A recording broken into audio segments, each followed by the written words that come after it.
What's going on, guys? Today we'll be looking at the AiXun T420D soldering station. And big thanks to AiXun for sending one of these units out for us to review.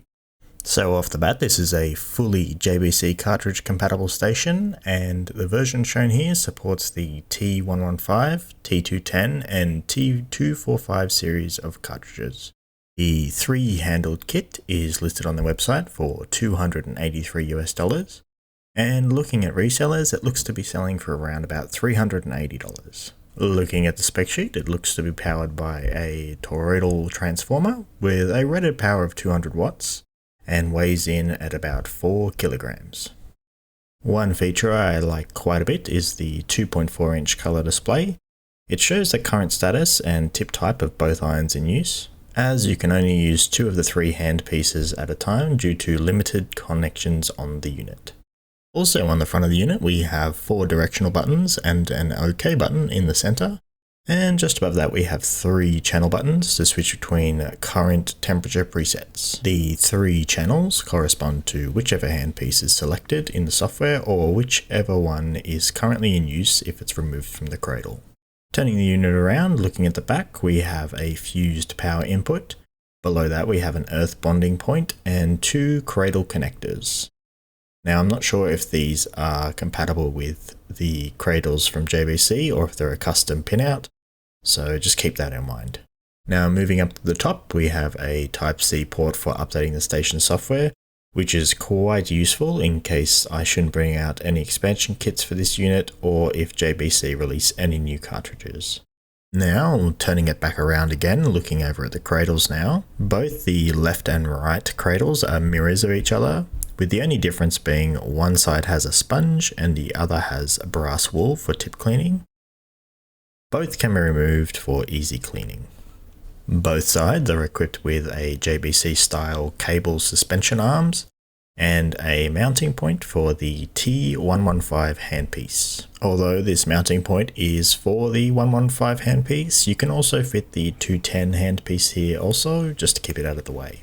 These stands also have built-in sleep detection when the iron or the handpiece comes into contact with any metal part on the stand.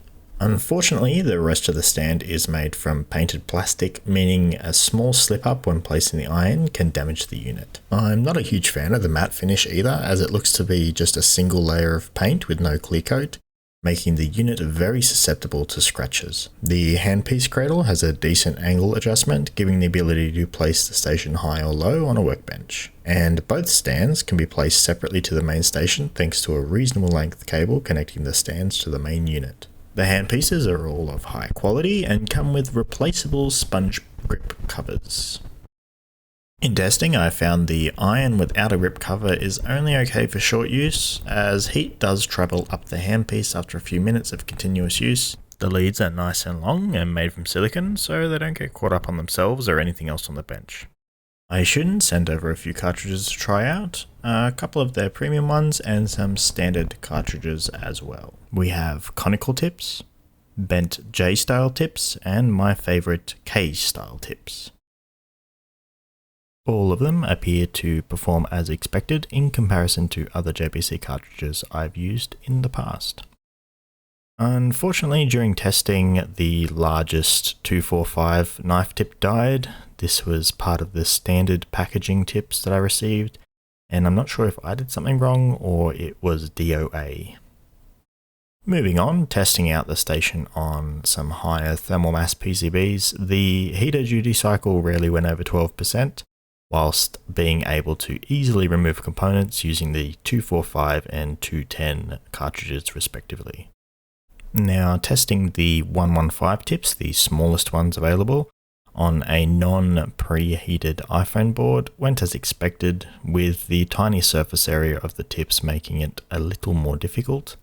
However, preheating the board alleviates this issue. This really has less to do with the station and more to do with application. Lastly, let's take a look at the interface. The unit boots incredibly fast. The off to soldering time is a few seconds and the sleep to soldering time is less than 3 seconds. Pressing the center OK button brings up a 4-way menu. My unit shipped set to Chinese, so you can use this part of the video to change it to English if you need to. From the main menu, navigating left brings you to the duty cycle graph. A neat feature, however, I don't see it as a huge use to the target market here.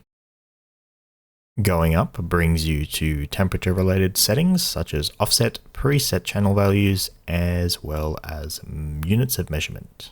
The dormancy submenu is also where you can disable the live temp view while both handpieces are stowed. Instead, it'll show the AiXun logo, and after about 30 minutes, the display will turn off. In this submenu, you can also set the delay from stowing the handpiece to it ramping down to the idle temperature, which you can also set in this menu. The system menu lets you change language, which as of making this video, only English and Chinese are available. It would be nice to see more languages added in the future to make this station more marketable to the large Middle Eastern and Southeast Asian markets.